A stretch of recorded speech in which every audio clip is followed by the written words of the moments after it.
ओशो की ये बुक है सम्मोख से समाधि। प्रेम क्या है? जीना और जानना तो आसान है, लेकिन कहना बहुत कठिन है। जैसे कोई मछली से पूछे कि सागर क्या है, तो मछली कह सकती है यह है सागर, यह रहा चारों तरफ यही है। लेकिन कोई पूछे कि कहो क्या है, बताओ मत, तो बहुत कठिन हो जाएगा मछली को।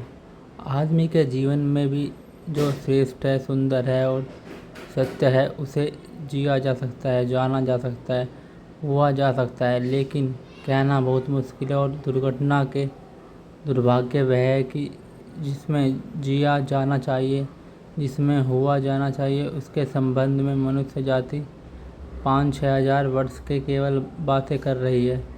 प्रेम की बात बन रही है, प्रेम के गीत गाए जा रहे हैं, प्रेम के भजन बजाए जा रहे हैं, और प्रेम का मनुष्य के लिए जीवन में कोई स्थान नहीं है। अगर आदमी के भीतर खोजने जाएं तो प्रेम से ज़्यादा अद्भुत शब्द दूसरा नहीं मिलेगा। और जिन लोगों ने प्रेम को असत्य सिद्ध कर दिया और जिन्होंने प्रेम की समझ धाराओं को अद्भुत कर दिया, और बड़ा दुर्भाग्य है कि लोग समझते हैं कि वे प्रेम से जन्मदाता भी।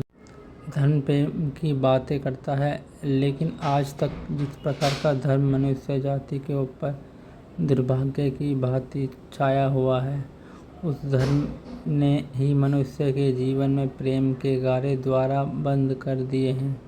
और ड्रम संबंध में पूरब और पश्चिम में कोई फ़र्क है, ना हिंदुस्तान में और ना अमेरिका में कोई फ़र्क है। मनुष्य के जीवन में प्रेम की धारा प्रकट ही नहीं हो पाई, और नहीं हो पाई तो हम दोष देते हैं कि मनुष्य ही बुरा है, इसलिए नहीं प्रकट हो पाई। हम दोष देते हैं कि वह मान ही जहर है, इसलिए प्रकट नहीं हो पाई। मन जहर नहीं है, और जो लोग मन को जहर कहते हैं उन्होंने ही प्रेम को जहरीला कर दिया, प्रेम को प्रकट नहीं होने दिया है। मन जहर हो कह सकता है, इस जगत में कुछ भी जहर नहीं। परमात्मा के इन सारे उपकर्म में कुछ भी छिप नहीं है। अब अमृत है, लेकिन आदमी के सारे अमृत को जहर कर लिया है, और इस जहर करने के पीछे साधु संत और धार्मिक लोगों को सबसे ज़्यादा हाथ है। इस बात को थोड़ा समझ लेना चाहिए, क्योंकि अगर यह बात दिखाई ना पड़े तो मनुष्य के जीवन में कभी भी प्रेम भविष्य में भी नहीं हो सकेगा।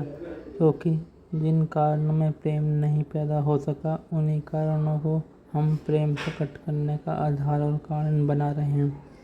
हालतें ऐसी हैं कि शुद्ध सिद्धांत को अगर हजारों वर्ष तक दोहराया जाए तो फिर हम वह भूल ही जाते हैं। सिद्धांत गलत है और दिखाई पड़ने लगते हैं कि आदमी गलत है, क्योंकि इन सिद्धांतों को पूरा नहीं कर पा रहा।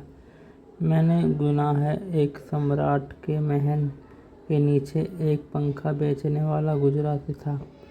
जोर से चिल्ला रहा था कि अनूठे और अद्भुत पंखे मैंने निर्मित किए हैं, ऐसे पंखे कभी नहीं बनाए हैं, पंखे कभी देखो भी नहीं गए हैं।